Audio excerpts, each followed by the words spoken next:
Iratsika lafim-baovao hafa tanteraka indray kosa isika mbola lavitra ny fampandrosoana ny firenena ary ilana ny fanovana ny gouvernementa amin'izao fotoana izao raha tiana ny ahazona famatsim-bola iraisan'ny pirenena ho hatrany ny fanambarana izay nentiny tamami androany nandritra ny fiainan'izy ireo tamin'ny mpanao gazety fanadihadiana entiny vola ravoafy sy tsiry rakotarzantsika.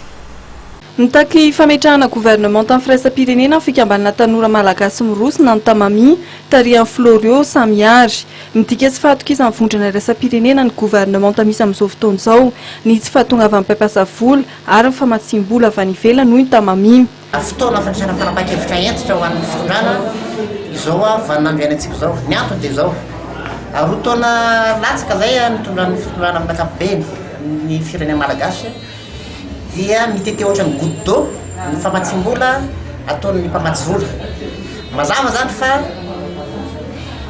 tsy matoky ny gouvernementa misy amin'izao ny ireo mpiara-nominatika ireo mpamatsy vola na ireo communauté internationale ka hoy zay hoe takinay tamamia ny andravana ny gouvernement ary mamesosokevitra zay nametrahana ny gouvernementa firaisam-pirenena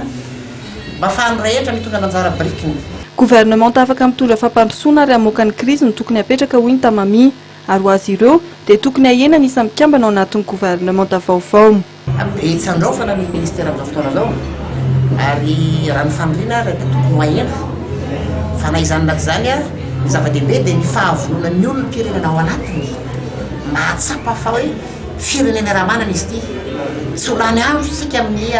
fanaratsiana fanenjehana fa mba tokony samy mitondra anjara brikiny ka zay mba tokony manososokevitra hoe